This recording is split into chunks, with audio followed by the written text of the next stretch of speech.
Welcome to the XY Advisor Podcast, a global community of financial advisors sharing and learning with one another to drive the positive evolution of financial advice. To get involved, go to xyadvisor.com or simply download the XY Advisor app.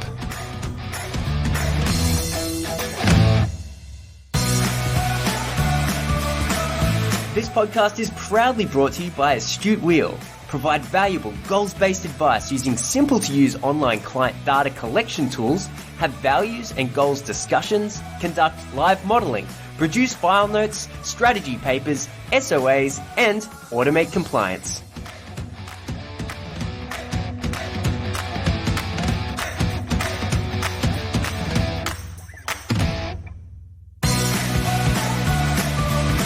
Welcome back to the XY Advisor Podcast. I'm Fraser Jack, and we are finalising our 6-part series today on talking to all things about clients goals-based and values-based financial planning. So today we are sort of wrapping the series up, and we're looking at also that end of the review process, what happens next with clients, and also touching on the idea around transitioning clients who are not traditionally in the goals-based world over to a goals-based world. As always, kicking off our series, Naomi, welcome. Thanks, Fraser. Good to be back. Fantastic. Now, let's talk about you sort of mentioned some of the process previously with regards to existing clients and having those goals-based conversations and tracking. We went through the motivational side of all those sorts of things, but tell us about is there any other part of your review process that sort of with regards to the ongoing advice and the fact that we want these clients here for the long term? Yeah, look, I think that, we're very structured, as I mentioned in the last episode, around how we actually approach that annual review process. And so from a business perspective, particularly now, with the ongoing fee disclosure obligations, you've got to have a very structured business model and very scalable business model, really, to be able to incorporate what's required to provide and deliver to the client on an ongoing basis. Now, you mentioned structure being the key there for scale. How have you managed to do that? Because obviously scale is a very difficult thing when you want to make sure you've got happy clients, and that can often mean high touch. What are your thoughts on scaling for financial advice? Yeah, look, it's about having the right tools in the business to be able to do that. So the back-end systems that you're utilising, and then the client engagement tools that you're using. I think that prior to the COVID pandemic breaking out last year, we'd implemented an online tool that we hadn't really kind of tapped into and hadn't really started rolling out. And then, of course, come March 2020, and we've moved to Zoom for all our meetings, and suddenly, this online tool that we had really only just started kind of utilizing in the business suddenly became so much more valuable as a way to engage the clients and keep them on track. Yeah, and how do clients that haven't been using an online tool in the past? Because some of the time, I have this belief that we clients are what we trained them to be. And so often we say our clients don't want to change, or they don't want, but that's just because we trained them a certain way this is how we provide our business, to our clients. And then now, as soon as we change something, it's scary because we now have to retrain our clients in a new way. Tell us about how you go about that process, or even put a process in place to then systematically get to every single client. Yeah, look, it's not just the client. Sometimes we have to retrain the advisors as well. And, they can also... The mindset. Yeah. Well, they're so used to doing things a particular way, it can be challenging. And I think if you're technologically challenged and you're not particularly good at multitasking as well, it's a hard ask. So, again, look, as much as we have really structured processes and procedures in the practice and the way that we go about doing things. We also have flexibility because not everything works for every person. I'm not going to expect an 82-year-old client who doesn't get on the computer to suddenly Zoom with me and sit there and fill out an online survey or a form or what have you. No, that's not going to work. So we still maintain a level of flexibility within the business to accommodate different people's capabilities and ways of doing things. Yeah, fantastic. Now, we're talking a lot about goals and values-based advice, and you mentioned your earlier in the series. We talked about your journey and obviously through family business and working with your dad, and then eventually being the succession plan for your dad. In the past, years and years ago, the idea around there was a lot of product-based, advice. Let's say there was a lot of, let's take risk insurance, for example. There's a lot of risk insurance advice. How do you then restructure the business and then bring those clients through a process where you go, okay, we're now doing sort of more goals-based financial planning and we're more holistic and we do these other things. What's the idea of, that's quite daunting for a lot of businesses to take let's say a book of business that aren't used to it and then transitioning it. Yeah, look, we've had that experience in our business. We purchased a risk book a couple of years ago, solely risk-based clients. That's all they knew from their advisor. They had a great relationship with the advisor. And so that transfer of the good relationship from a risk perspective worked very well. And so now, how are we going about sort of broadening their concept of what an advisor can provide to them really starts with the annual review process for a risk-only client, and introducing over time and acknowledging that there are other things that we do. So when we send out an email to that client to say, look, your insurance policies are due for renewal and let's catch up and have a conversation. And by the way, we also do X, Y, and Z. When we took over that book of business, we opened the door to say that we do a lot more than just risk insurance. So it can be, some people can appreciate that and say, yeah, I want more than just a risk advisor in my life. And many of them also are like, no, I don't need that right now. I've got my stuff sorted elsewhere and I'm comfortable with where I'm at. So it's horses for courses, and it's really just a constant, I guess, providing a constant reminder to people that you can do a lot more than just the one thing. I think having introduced the Astute Wheel tool into our business has enabled those broader conversations a lot earlier, I think, than otherwise. And so we're talking through helping people sort of, set their goals and looking at their broader information.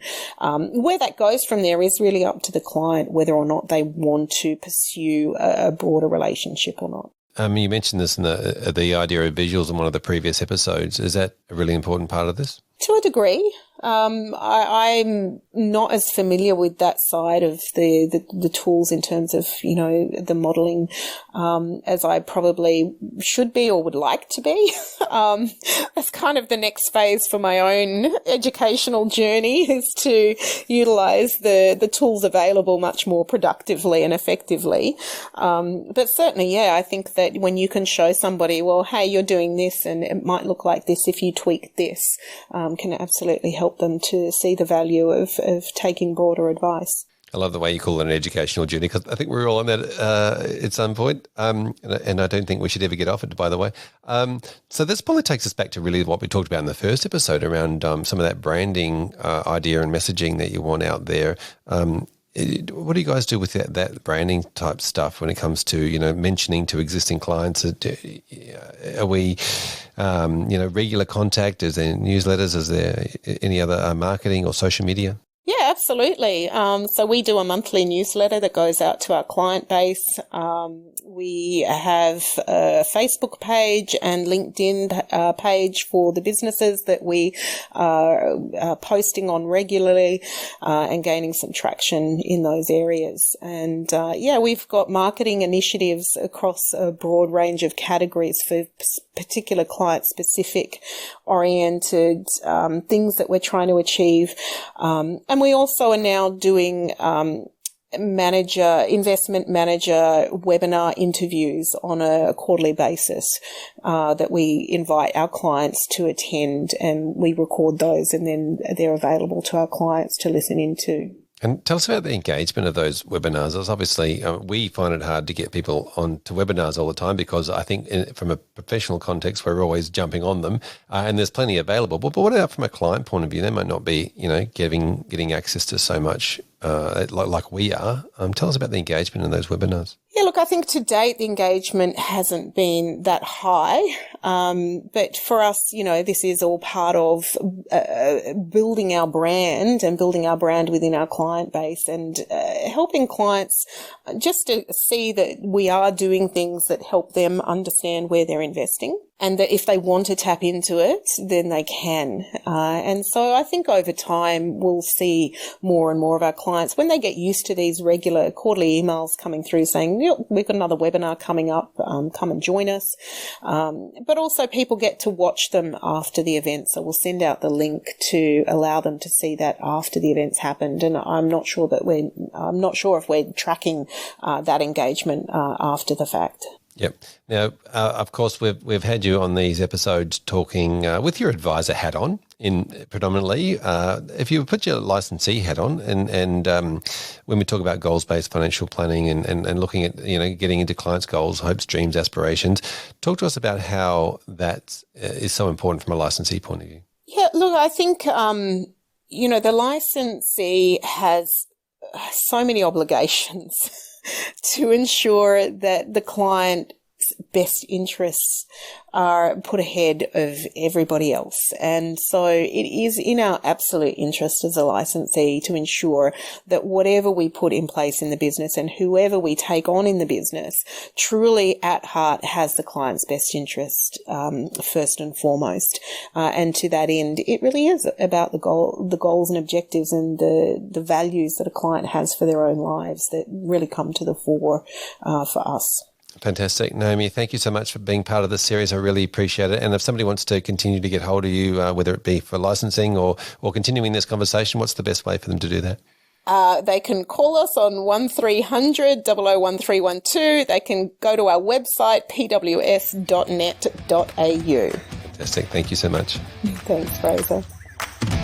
And we're in the episode 6 now of this series, and welcome back, Craig. Thanks, Fraser. Good to see you again. Yes, and so we're talking about all things to do with their clients, a lot of their long-term, their ongoing clients, and all that, or they could be new existing clients that we need to transfer. But let's talk about long-term clients to start with. How important is it to long-term clients that you really are focusing on their goals? Yeah, look, I think given the nature of a long-term relationship, like any relationship, a client and advisor relationship is going to change based on, circumstances, that some that are beyond our control and some that are completely controllable. And so you need to be having those conversations about what in your life has changed now, and does that have repercussions to some of the goals that you've got for the future. And having that really regular update and the understanding that one or the other review, depending on which end of the spectrum it changes from. Like if it's legislative changes, our clients expect us to get to them and explain how that affects them, and whether that's, whether that means goals are now no longer achievable or whatever it might be. And then if something in their life changes, where we expect them really to come back to us and say, okay, well, this is what's changed. How does that affect things? Or this has already affected my goal. Yep, and that's the rules of the relationship, right? You're the planner, you're the advisor. Your job is to do this, and I will do that, and I can demonstrate that I'm doing that. But you're the client. Your job is to do this, and this, and you also need to demonstrate you're doing that. Yeah, exactly. Yep.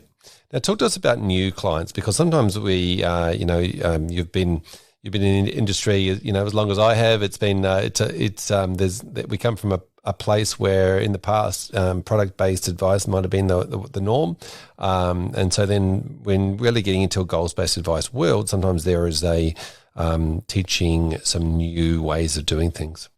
Yeah, it's interesting when the conversations that you have around goals with clients that have been maybe previously advised 10 years ago or something, and then you bring them in through the new, really goals-based process, their eyes light up.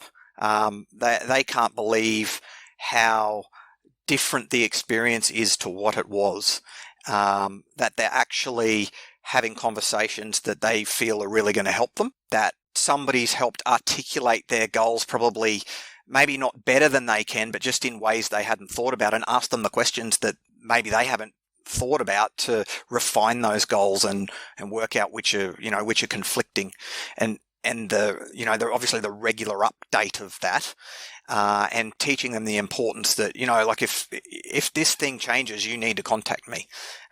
We'll contact you if the next big changes. It's really that training people. Once again, I think I said in one of the early ones, this is how we do things. And it's not this is how we do things because that makes my life easier. It's this is how we do things because it's going to make our relationship better and it much more easy to achieve your goals. Yep. It can be a daunting task, though, for some advisors to then introduce a new process like this. You mentioned that, you've had a positive response and people talking about this being the, best meeting ever, et cetera, et cetera. How did you get over that initial fear, I guess, of introducing a new system or how can advisors sort of get themselves over a fear of introducing a new system to an existing relationship? Yeah, we actually started introducing that stuff with existing kind of longer term clients where, I've definitely got some clients or had some clients in my client list that were really very product driven type of clients, and that was the extent of the relationship we had in the past.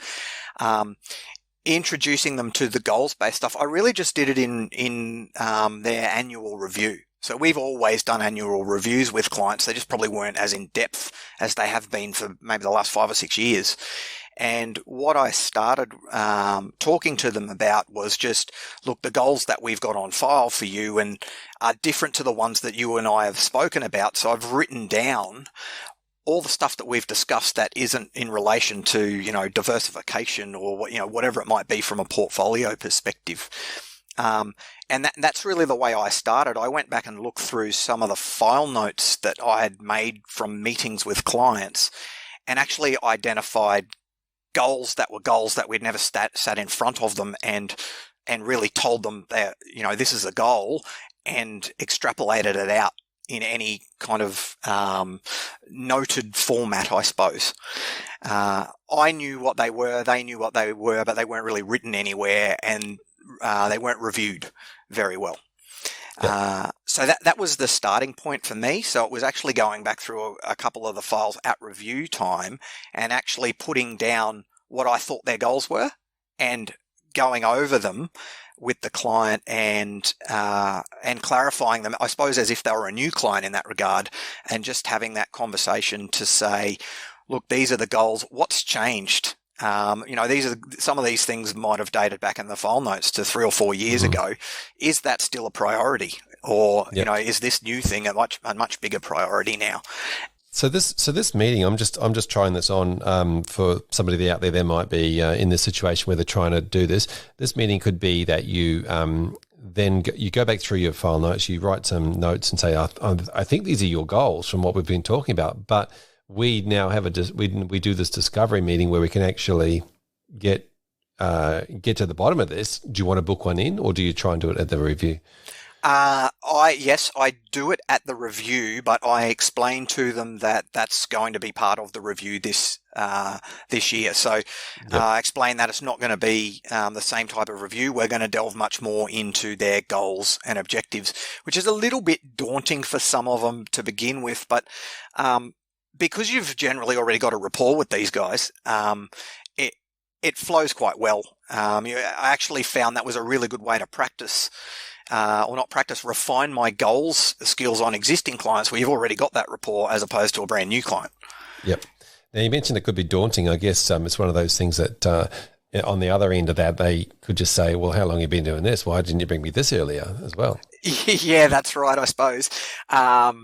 Look, generally there was always an element for us of their goals. It just wasn't as defined a process, I suppose. So that's really the answer to that is, look, I've taken some classes on doing this better. Clients are happy to hear that you're bettering your education and upping your skills. That's not a detriment to them. Yeah, that's exactly right. Yeah, we used to do it this way, but we think there's a better way, so we're going to explore that. Exactly. Yep. Well, Craig, thank you for coming on the series. Really appreciate you putting your hand up and offering all that information over the series. If someone wanted to continue the conversation with you, what's the best way that they can get hold of you? Oh, good question. Probably checking me out on LinkedIn, I suppose, would be the easiest way. Yep, fantastic, and shoot your message. I really appreciate your time. Thank you. Okay, thanks, Fraser. Welcome back, Cate, to this episode, our final episode in our 6-part series on all things values and goals-based advice. And in this episode, we're talking about the review process. Welcome. Thank you. Thanks, Fraser. Now, tell us about some of the work, the great work you're doing with the advisors around this review process and cementing this ongoing relationship with the client. Yeah, so as part of incorporating the values in terms of the review process or the annual review process, or even as part of the discovery process, it is very much around that pre-positioning and transition, from what's typically been will come from sort of product to strategic to goals-based advice. This is the next level or the next step in that process, which is just adding the values onto the goal and anchoring it a little bit deeper. So I guess for advisors that are feeling concerned or not really sure where to start, it's just in terms of the branding and the marketing and the conversations, I'd be incorporating it into their existing process. It's not a separate one. It's just incorporating it into the discovery meeting pack and confirming the meeting there, or at the annual progress meeting when they're sending out the details for the clients to check. And the simple conversation is that it's actually we've been the guardian of your money. We've taken good care of you in terms of that. We obviously look out to take care of your family, and understand you and what's important to you. As part of that process, it's kind of formalizing it a little bit more so that we can actually measure it, is we're introducing the values-based conversation. Now, we've potentially been having this conversation because they would have been, like they may not have known that they haven't necessarily gone through and identified the top 5 values, but a lot of the key drivers and how we're making our decisions is based off the client's values. And so this is just formalizing the process. It's not necessarily big and scary. It's actually really exciting and very meaningful for the client. And it's really helpful. Like I'd almost be linking it into this environment that we're in, which is that really, the VUCA world, the volatile, uncertain, complex and ambiguous. And this is just another layer of being able to help clients know more about themselves than they ever have before. And as a financial planner, for them to be able to help anchor their goals and based advice to those lovely values that actually make it really, really congruent with each other. Yeah, in alignment. Fantastic. Now you mentioned the word helpful, which I think is a motivator for a lot of advisors. I think a lot of advisors I speak to got into the business because they wanted to help people. So it's certainly a great way to think about that, what you're doing with regards to values-based advice. Now, I'm going to get into that part in a minute where we'll go a bit deeper on the idea of, retraining clients that were previously we've trained to do a one way into a new system. But before we do that, you mentioned the word progress meeting. And we sort of use this word review meeting and progress meeting interchangeably, but I think that's really important language because, review sort of I think of the past. You're looking at past events, which are out of our control, really, aren't they? We sort of look at the past and we can't really control that. But progress towards is a towards motivation, and it's something that we can control. 100%. That's why I prefer to see advisors call it the annual progress meeting or whatever, however their frequency, just the progress. it's that check-in point. It's back to that, are we ahead, are we behind conversation. And it just allows you to be able to look at what is completely within their control in terms of, their spending's within their control. You can't control the markets, can't control the up and down, but you absolutely can control your spending. And, the things around that. So being able to have that broader conversation around it as a progress, how we're progressing and tracking to our goals that we set out from last year, and how that, is showing up in terms of our cash flow, our debt, our superannuation, our investment. It's such a valuable conversation as opposed to review. For me, just kind of reminds me of, just the review of a superannuation product or an investment, just has a different connotation to it. So that I would definitely make that annual progress meeting as opposed to annual review, even though you are reviewing the superannuation and performance, like it's all part of it. But yeah, just that mindset shift for your clients. Yeah, exactly right. I think review to me means exactly the same thing. It sort of talks about past, and I really like the idea of progress. I think it really empowers clients to be in control of their future and understand that they do have control. It's certainly one of those major drivers in people's lives. Yeah. Now, talk to me about the retraining, because this is, sometimes people have been in a process, they've done it the similar way, and then, of course, there's been a lot of, they're introducing a new system. Some people have that limiting belief inside their own head where their clients might be thinking a particular thing, which is sounds weird, but we all sort of fear that in a way, fear of being judged. Yeah, 100%. I guess the first thing I would say is to advisors, you need to go through the process yourself, right? In order to be able to speak with conviction, go through the process, like have somebody do it on you. More than welcome to do it with me if they want to, but just definitely do it. You have to go through that. And your team, like it's just so valuable because you can then speak with conviction about the experience. You then know it. It's like when I say to all financial planners that all your staff members should all go through your advice, because then they can speak with conviction about the entire process. They know it beginning to end, and they can tell the clients about that experience, right?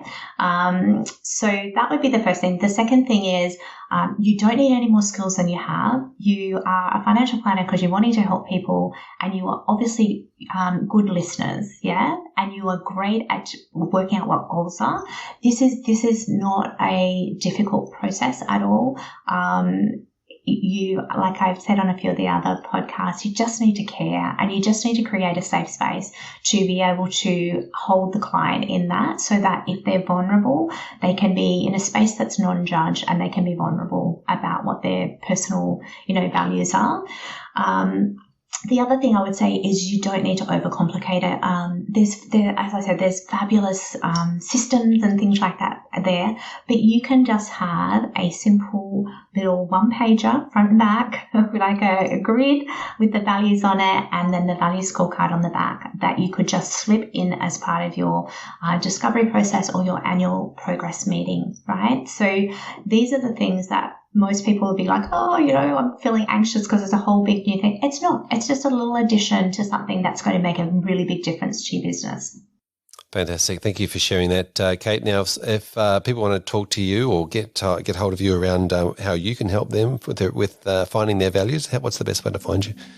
Yeah, I have a website, inspirationcafe.com.au, or Cate with a C at inspirationcafe.com.au.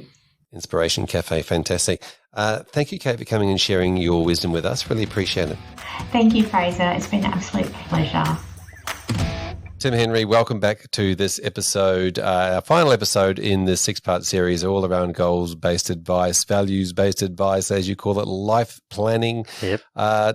We're into the part where we start talking about the review process, the progress meeting, and really looking at the idea around also on top of this, the idea of getting new clients, teaching clients new tricks, or whatever you want to call it, that may not be used to a process. Tell us about your review process. Yeah, well, I'm going to start with something. Hopefully, it's not controversial, but we've banned the word review because Nice. It is backward looking, just by the nature or the definition of the word, and again, going back right to the start in the first session we had chatting about this, Fraser, it's about how do we want people to feel about what's coming and building momentum in their future world. So we stopped calling it the review meeting because who really wants to go back and look at what happened? I want to know what's coming. And so we changed the name of that to Game Changer Meeting.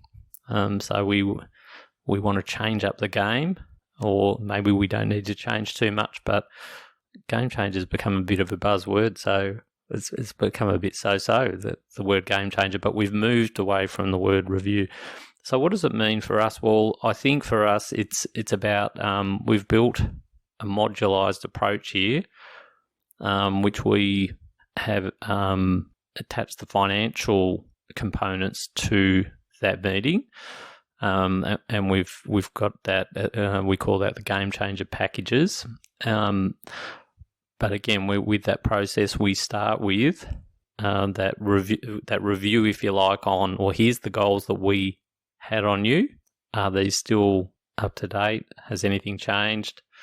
And when they walk into the room, the beauty of the systems we're using now and technology, we probably used to spend the first 15 minutes of every meeting in the past or half an hour updating data. We've already got a prepared report for the future when they walk in.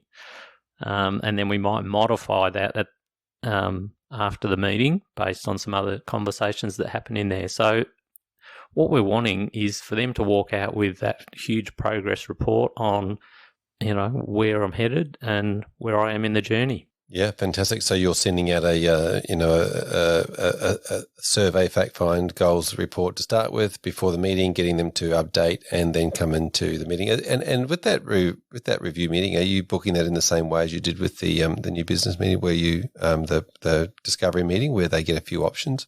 Yeah, so that we book it in exactly the same way, or they might actually do it with one of our staff members just searching for a date, or they might just book in through Calendly. But they get the same links as what a new client gets, because it's all the same stuff. The only difference being with a new client, we're sending out a blank fact find. We've got an existing client, we're sending out the existing data we have on them. The great thing as well is that anyone that's using our My Prosperity portal, we've got live data anyway, so we've already updated that. And in the main, they're fine-tuning their data rather than having to put a lot of stuff. And what we've learnt through this process and building it's a pretty cool report, I have to say. We moved away from SOA generating software, and we decided we were going to invest in software that was going to give an awesome experience for this annual meeting. And as clients have experienced that, the quality of the data they send us back now has lifted, because it's like we want the data to be really up to date, because we're going to get this cool report at the end of it and we're going to feel like we're nailing it. So where it used to just be some boring pages that they'd get, they're probably not that invested in sending it the info. Yeah, fantastic. Very much around the client experience. I love it.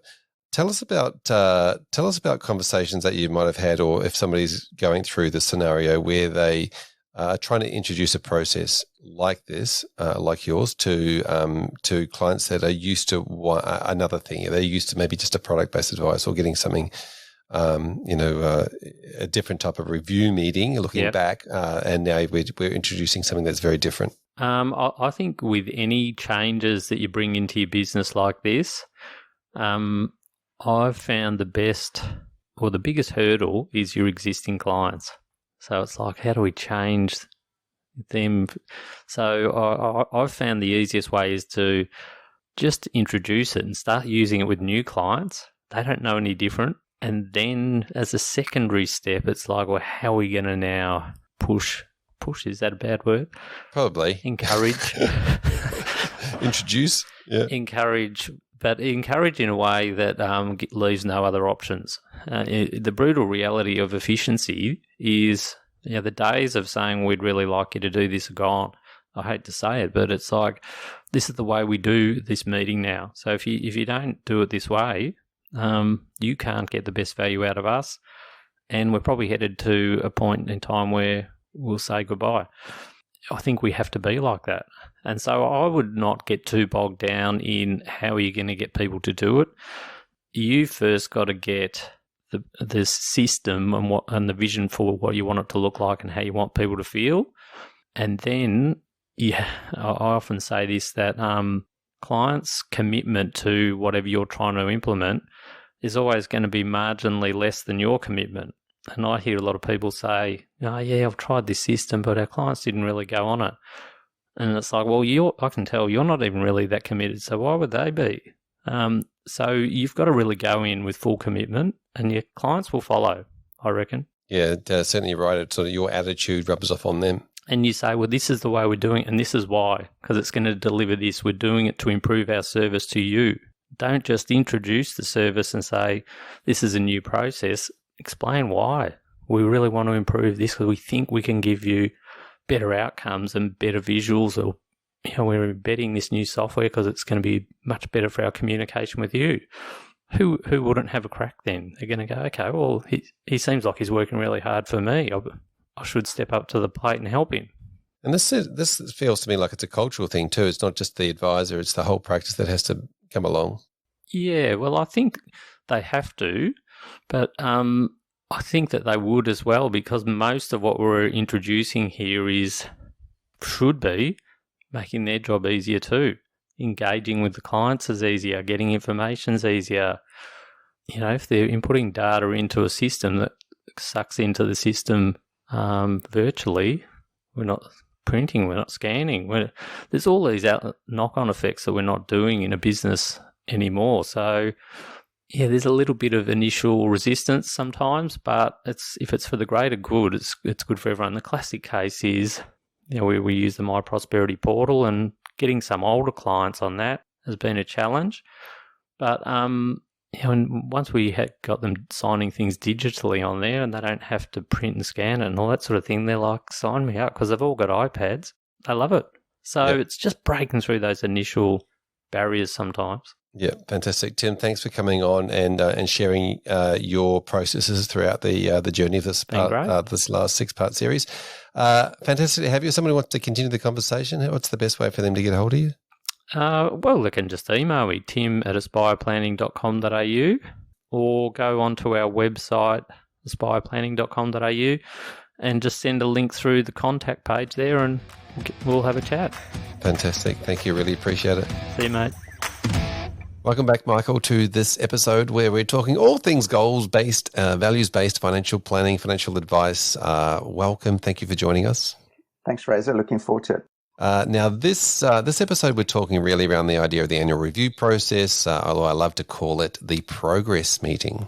Yeah, and I think that's exactly what it should be. Financial plans aren't set and forget. In fact, if you did some modeling in 87 and then met with a client in 88, you'd have completely different results because of what happened in the market. So a plan is a plan, and you put it in place, but it needs changes all the way along. Yep. And so how important is it for an ongoing relationship? How important is goals-based advice, I think, for the ongoing relationship-based advice? I think it's exceptionally important. So if you can help your client get their head around their values and their goals, and you can help them achieve those goals without violating their values, you can add real value to the client and the relationship, and they will be clients for life. Yep. And talk to me about the concept of progress versus review. I think sort of feels a bit more like you're focusing on their goals and just reviewing their products. Yeah, I think a review of products has become less valuable to clients. For an advisor to build a document for me to show me what my super balance is and what my bank balances are and all that kind of stuff has got literally no value to me, because I've got that all on my phone, directly with the bank, directly with the insurer, directly with the super company.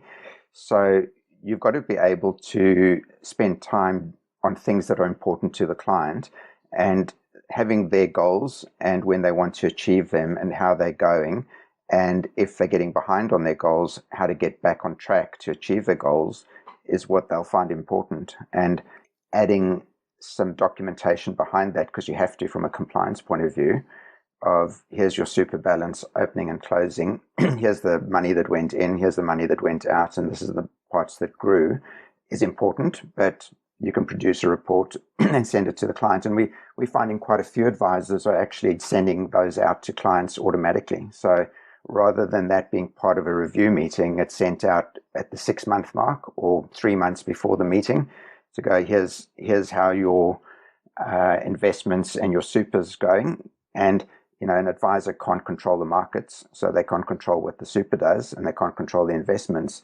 So that's good information for a client, and it's part of where they're heading, but it's not the strategy. What's important to the client and the advisor are what are the strategies, and how do we make sure you achieve those goals? Yeah, I feel like a big part of goals-based advice and how advisors work with clients is around that accountability, helping clients create new habits. And you just mentioned there who can control what in the scenario, and helping the clients stay focused on what they can control, which is generally their behaviors, what they earn, what they spend. Yeah, and I think it's going to be interesting to see how this goes. If it's going to be ongoing service agreements, annual agreements, just a service agreement, so you're not saying a word like annual or anything like that in it, but it's got to be pretty clear in those agreements with the client is that there's some things we have to do for you, and there's some things you have to do. And the kinds of things that you have to do is you need to come in for a review at least once a year or twice a year, whatever the case may be on that package. You need to fill in some documentation for us, 5-minute health checks and changes questionnaires or electronic reverse fact finds, and whatever else it is. And if you've got some goals, that's great. And to achieve these goals, here's a list of things you have to do. And here's a list of things we have to do. And let's get together each year to make sure that you've done your bits, because you're an adult and you're a client, and we're here to help you, but we're not here to babysit you. And here's some things that we have to do. And hopefully we can tick off all the things we said we would do, so that you're not giving clients money back. Yeah, it'd be interesting, the double accountability scale. We're here to do this thing, but you're here to do that thing. And so we're all here to keep each other accountable to make it actually work. Exactly. And, things change every year, and you expect them to. And legislation changes that could impact the client's goals. Market conditions change that could impact their goals. The client's own circumstances can impact the client's goals. And so the first two are out of their control, legislation, market conditions. And in their own circumstances, some things are in their control and some things are out of their control, like getting made redundant or whatever. So every year, that's at a minimum that you need to look at. And any of those things can affect all 6 areas of advice. And it could have a big impact on their advice and whether an ROA or an SOA needs to be produced. That's the outcome. But the key thing is to have the meeting, go through all of those things, work out the impacts, change goals and modify them if you need to. See if their values have changed or not, because people's values change over time, and so they should. And have a great meeting where the client walks out going, wow, that was awesome. Yep, love it. Now, speaking of awesome meetings, let's talk about introducing a new goals-based advice world if it's new to a practice. To existing clients that may not necessarily be used to that and may have a certain expectation in place as to what their advisor does for them. Yeah. The thing that's always interesting with software is we've said to advisors, just be open with a client. Bob, we've got some new software. We're trying to get our head around it. You've been a great client of ours for a number of years now. We'd like you to just follow the steps and give us feedback so we can see whether we like this tool and how that's going to affect other people. So you get the client on side with you. And so filling in a 5-minute financial health check is foreign to them, but it's pretty simple. Doing an electronic reverse fact find, pretty straightforward. And if they haven't done their goals before, then to send out the link to the goals tool and say, one of the things we found, Bob, is that it's really powerful when we've helped our other clients come up with what their goals are. We've used this system now for a year or a couple of years. We've been helping clients set goals. They've been achieving them. We've been modifying them at our meetings. Clients love it. And it's time that we did this with you. And here's some pointers on what you need to do. But when you come in for the meeting or when we catch up on Zoom, we'll go through it with you and we'll make those goals more robust and work out the pecking order of them and make sure that you understand them, and so do we. And we can make sure we can kick those goals with you. Hey, that's a really good tip. I love what you said then about the idea of just being honest and upfront and vulnerable to a degree as well, and just saying, that setting the expectations as is, like this is not perfect. It reminded me of a conversation I had with somebody years and years ago that said that one of their best things that they learned when it came into conversations with people was their words, "Can you do me a favor?" Can you do, I'm doing this thing. It's new. Look. To be honest with you, we've had some good feedback, but I'm still, I still want to know what can you do me the expectation is this. Can you do me a favor and help me, et cetera, et cetera. That sounds like a great way to start a conversation about it. Yeah, and one of our advisors a few years ago, when he started using our software, he used it as a guinea pig on his top 20 clients. Now, most people are going to start with their 100th client, and so if they screw it up, doesn't matter too much. But he started with his top 20 clients, and his discussion with them was, I've got some new software. We've known each other for the last 10 years. We've come to assume things about you. You've come to assume things about us. Let's just stop assuming and start from scratch, and let's have a look at what your financial world looks like, how happy you are with a 5-minute health check, and then let's get together and have a discussion. And they became very powerful conversations that he had with his clients. And, with some of them, he actually found out that I think one particular client had $2 million that he didn't know about, the advisor didn't know about. And when he asked the client, because they'd filled in an about you questionnaire and said, I didn't know you had this money. And the client said, well, you charge me 1% of assets under management, so I've been looking after this $2 million myself. That was, let's stop assuming about each other. I assumed I knew all the money you had, but he didn't. And just starting from scratch and starting with goals and values and things like that. Yeah, that's a really interesting way of putting it too. I quite like that. Let's stop assuming because, and you're right, like we've been knowing each other for a long time, and there's probably all sorts of things that haven't been said during the conversation that let's make a time, a safe spot, a safe place to bring all those conversations out. Yeah, exactly. Fantastic. Well, thank you, Michael, for joining us in this series. Really appreciate it. How do people get hold of you and check out more of what you're up to? So the best way is just to go to our website, so astutewheel.com.au. There's a lot of information on the website. There is also a book demo. So once a week, we run a live demonstration for 90 minutes. We typically say if you're a practice that's got one or more principles, all watch it together. So attend one of the webinars together, have a good look at what the system does and see whether you think it fits your business. Make a decision as a joint decision, because one advisor watching it now trying to explain it to the other two advisors is going to struggle. So watch it together, bring your lunch in, sit in the boardroom or on Zoom, have a look at it. If you like what it looks like, contact us and we take the next steps from there. All our phone numbers are there as well, so just give us a call. Happy to have a discussion, do a 5-minute, this is what Astute Wheel's about. But if you're serious, have a look at the live demo and it'll give you all the information you need. Fantastic. Thank you, Michael. Really appreciate it. Thanks, Razor. Thanks very much. Bye.